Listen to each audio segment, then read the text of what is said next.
was this great story about why Buddha emphasized the power of silence while having a meal. You can picture him meditating beneath a grand peepal tree on the quiet banks of the Niranjana river. After 6 difficult years of extreme penance and complete abstinence from food, he was reduced virtually to a skeleton with enlightenment still out of reach. One day, Sujata, the youngest daughter-in-law of the village chief from Senani village of Uruvela, found him in that weakened state. Bound by a vow, Sujata had resolved to offer rice pudding to the tree god, provided she was blessed with a son. Mistakenly believing Siddhartha to be her revered tree god himself, she sent Purna, her maid, to clean the area around the peepal tree. Deeply moved by compassion for Siddhartha's condition, Sujata approached him carrying a golden bowl filled with steaming rice pudding. With heartfelt devotion, she offered the pudding, whispering, "May your wishes be fulfilled as mine have been." By then, Siddhartha had come to realize that since pushing his body to the extremes of sufferings had not led him to enlightenment, he would now adopt the middle path. The concept of the middle path or Madhyam Marga was becoming clearer to him as a path of balance and harmony. Like the strings of the guitar, neither too tight nor too loose, our lives and activities should be moderate, away from both extremes to create a balanced existence. Having accepted Sujata's offering, Siddhartha was prepared to eat the pudding after a holy bath in the Niranjana river, breaking his strict 49-day fast.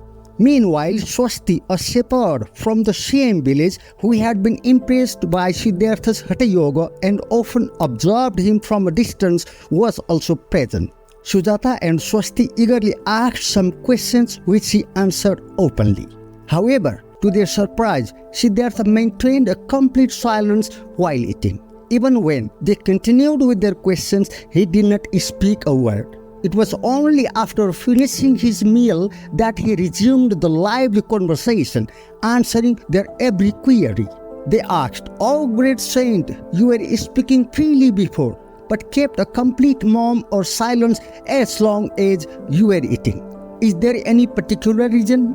Siddhartha lovingly explained, "There is a simple reason behind my silence. The whole process of food making is a laborious task. Firstly, the farmer takes pains to plow the field, sow seeds, irrigate, apply fertilizers, and take full care of the crop until it is ready to harvest.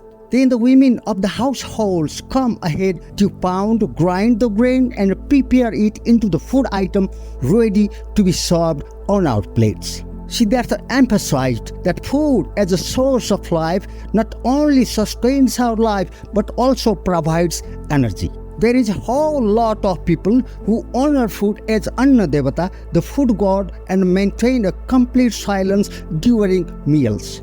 In recognition of the contribution of so many people in food making process, one should cultivate a deep sense of gratitude and respect for them all. Siddhartha also stressed the importance of holding the act of taking meals in high regard and refraining from any complaints about the cooking. Only through such devotion and focused awareness can one truly enjoy the food for all physical, mental, and spiritual satisfaction with renewed energy.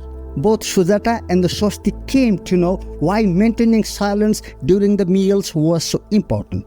Last but not the least, Siddhartha then bid farewell to both Sujata and Swasti and applied himself once more to intense meditation with full confidence. The next morning, on the auspicious day of Vaisakh Purnima, Siddhartha attained enlightenment and became the revered Buddha. If interested, please like, comment, and subscribe to our channel. Thanks a lot.